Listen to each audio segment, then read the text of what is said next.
Mesdames, Messieurs, bonsoir et bienvenue dans cette édition du journal. La production maraîchère au Bénin est dépendante des agrès et intrants chimiques. Bon nombre de maraîchers l'utilisent pour accroître leur rendement. Cette pratique n'est pas sans effet sur l'environnement. L'hyperlordose lombaire, à ne pas confondre avec la lordose lombaire, est une maladie qui touche le creux au milieu du dos.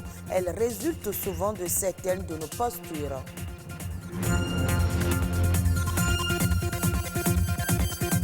Et puis avec l'avènement du numérique, on assiste à une nouvelle forme d'archivage. Quelle est aujourd'hui la place de l'archiviste dans un monde qui se numérise à grande vitesse?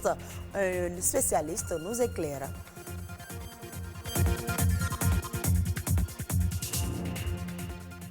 Le secteur du maraîchage se présente aujourd'hui comme une solution non négligeable pour booster l'économie nationale. Une partie de la population se dirige donc vers cette activité qui nourrit bien son homme. Ainsi, pour une meilleure production, en un temps record, bon nombre de ces jardiniers, comme ils sont souvent appelés, font recours à l'utilisation des intrants chimiques, engrais, pesticides et insecticides. Cependant, l'utilisation abusive de ces produits chimiques dans le maraîchage n'est pas sans inconvénient sur l'environnement et la santé des populations.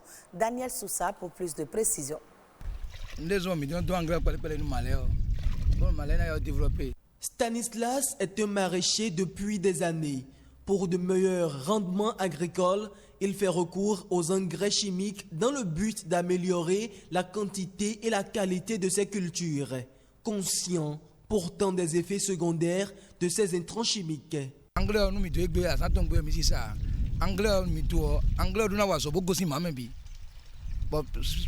semaine, 2 semaines, Avec l'utilisation abusive de ces produits chimiques dans le maraîchage, l'environnement et la santé des populations sont menacés. Lorsque vous utilisez l'engrais chimique, automatiquement le sol sur lequel vous exercez ces engrais-là ne peut plus produire sans ces engrais. Dès qu'il pleut, tout ce qui est produit chimique utilisé, c'est lessivé par les eaux de ruissellement et ça regagne les rivières, ça regagne les nappes phréatiques et ça donne des problèmes de santé. Lorsqu'on a de la patience, on peut produire bio, c'est-à-dire produire en respectant l'environnement.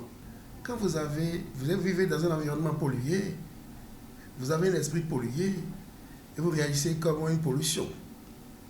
Lorsque vous vivez dans un environnement sain, votre esprit est sain, vous agissez sainement.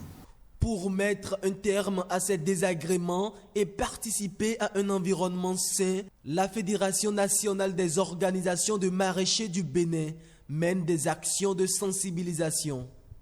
Nous avons redoublé de sensibilisation à l'endroit de nos membres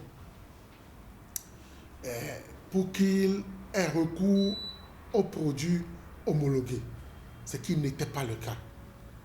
L'autre chose, c'est le respect des délais de rémanence. Tout produit chimique a un délai après lequel il n'est plus nocif pour la santé.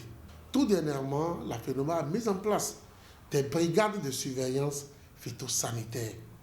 Ces brigades où les acteurs se surveillent d'abord pour voir si sont mitoyens n'utilisent pas des produits prohibés.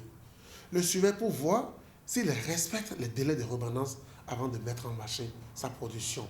L'enjeu aujourd'hui est l'utilisation des engrais biologiques au détriment des engrais chimiques.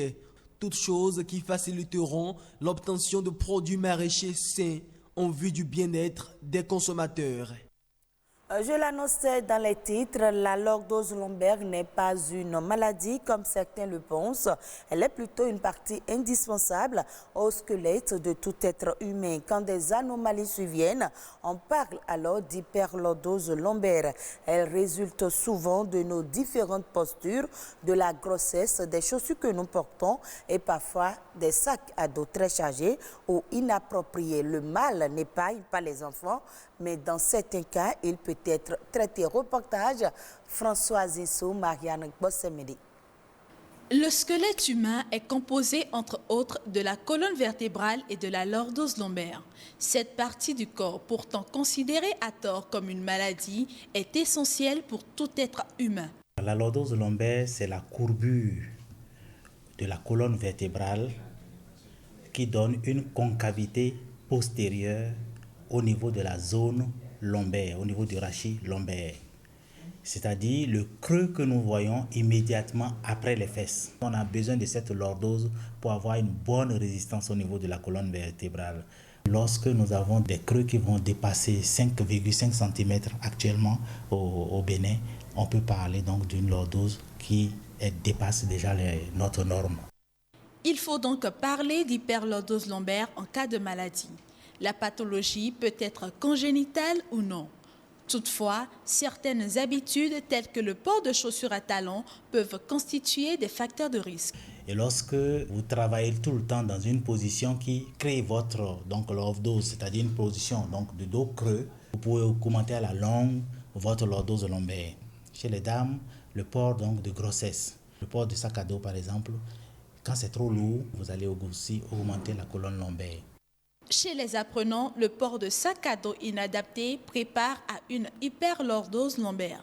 Et si les enfants trouvent normal de tout porter pour éviter les corrections à l'école, les parents sont appelés à plus de vigilance. Il faut savoir que vous ne devez pas mettre plus de 10% du poids de l'enfant dans le sac. Si le sac pèse plus de 10% de son poids, c'est mauvais. Autre chose, il faut que l'enfant soit bien chaussé. Parce qu'il peut être bien chargé, mais s'il est chaussé correctement et que sa chaussure n'a pas des talons qui projettent son tronc vers l'avant, il n'y a pas de problème. Troisième élément, c'est que le sac doit être un sac adapté à l'enfant. Il ne faut pas acheter les gros sacs des adultes à son enfant. Le sac doit pouvoir s'arrêter au niveau des fesses. Si tous les cas d'hyperlordose lombaire ne peuvent être soignés, certains peuvent par contre être corrigés. On peut rendre souple la colonne lombaire de façon à ce que cette colonne lombaire, lorsque même elle a une hyperlordose, qu'elle puisse vraiment faire le mouvement d'antéro-postérieur sans problème. Si c'est une personne déjà qui a un certain âge, on peut lui apprendre à faire des gestes pour pouvoir recorriger ça. Mais si c'est un enfant, il faut alors savoir qu'est-ce qui est la cause. Est-ce que c'est dû à la charge de son sac, etc. Mais mieux vaut prévenir que guérir. De saines habitudes peuvent aider à garantir une plus longue durée de vie à la colonne vertébrale et aux disques intervertébraux. Lorsque nous devons nous asseoir, rentrer correctement nos fesses dans les sièges. Utiliser des sièges qui ont des dossiers, qui ont le dos presque droit. Sinon, je veux dire droit. Lorsque nous nous asseyons dans notre voiture, redressons notre dossier pour que ça soit droit. Il faut toujours garder une petite lordose, même si vous êtes sur engin. Il ne faut pas effacer totalement sa lordose lombaire. Elle joue un rôle important dans l'équilibre physique et dans l'idéal, toujours consulter quand surviennent les premières douleurs. Allons maintenant dans l'univers du numérique pour comprendre le métier d'archiviste à l'ère d'éthique. Archiver des données en ligne est une nouvelle dimension de l'archivage. Cette dimension exige la maîtrise des nouvelles technologies dans la pratique de la profession d'archiviste. Quelle est aujourd'hui la place de l'archiviste dans l'archivage numérique? Bernus Amoussouga, archiviste documentaliste, nous en parle. D'abord, un archiviste, c'est celui-là qui collecte des documents, d'abord qui les identifie, qui les collecte, qui les traite, qui les stocke et qui les rend accessibles plus tard. L'archivage numérique, c'est une vraie entreprise et cette entreprise implique les archivistes et ces personnes travailleront de concert avec les informaticiens, réseaux et tout ce que vous savez pour fondamentalement mettre en place un bon système d'archivage numérique. Fondamentalement, avant de parler de l'archivage numérique, il y a des préalables.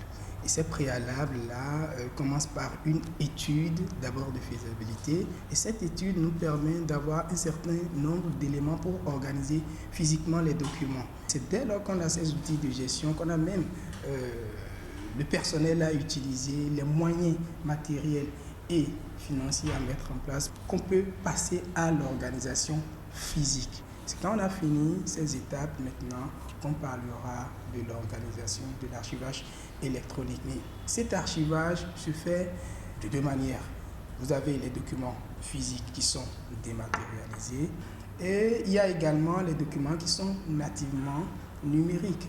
Dès lors que vous avez ces deux documents, vous les collectez, vous les mettez sur une plateforme, vous les organisez en fonction, bien évidemment, de l'organisation qui avait été préétablie au moment où l'étude a été déjà faite. La cheville ouvrière de cette œuvre-là, c'est l'archiviste. Il y a beaucoup de personnes qui entrent en ligne de compte, mais il est quand même très important, très capital de mettre l'archiviste au cœur de cette initiative. Suivons à présent quelques faits marquants de l'actualité nationale. La nation en bref, c'est avec Ulvaeus Balogun.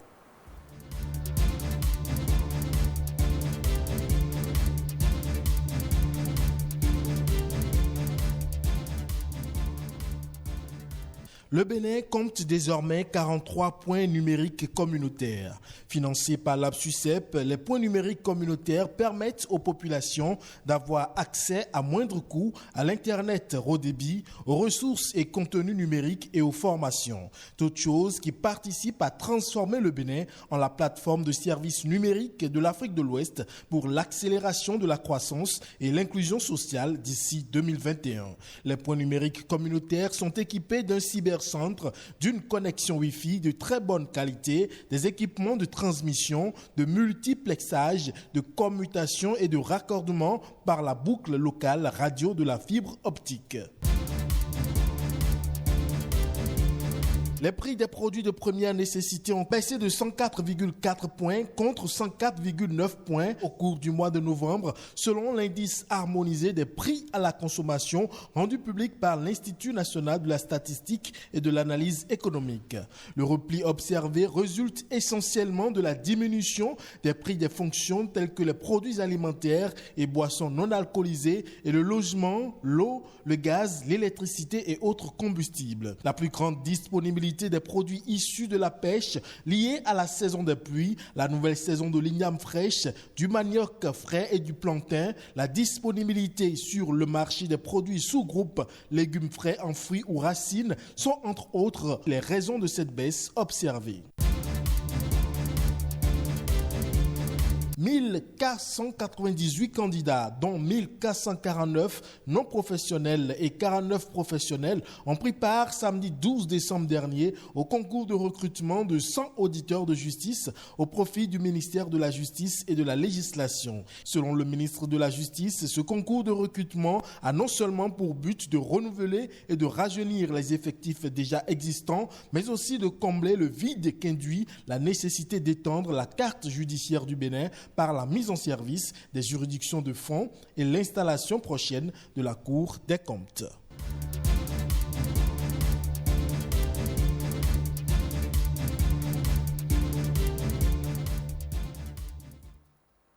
Les stocks mondiaux de blé devraient baisser de 4 millions de tonnes à 316,5 millions de tonnes, d'après le dernier rapport du département américain de l'agriculture. Selon l'organisation, ce recul est attribuable essentiellement à la révision à la hausse des besoins de la Chine, premier consommateur et producteur de la céréale. Le pays devrait ainsi utiliser 24 millions de tonnes de blé dans l'industrie de l'alimentation animale, soit 3 millions de tonnes de plus que prévu avec la stratégie de reconstitution du cheptel porcin de pays affectés ces dernières années par l'épidémie de la peste porcine. Ce resserrement prévu des stocks intervient dans un contexte où les observateurs prévoient un marché du blé agité dans les prochains mois.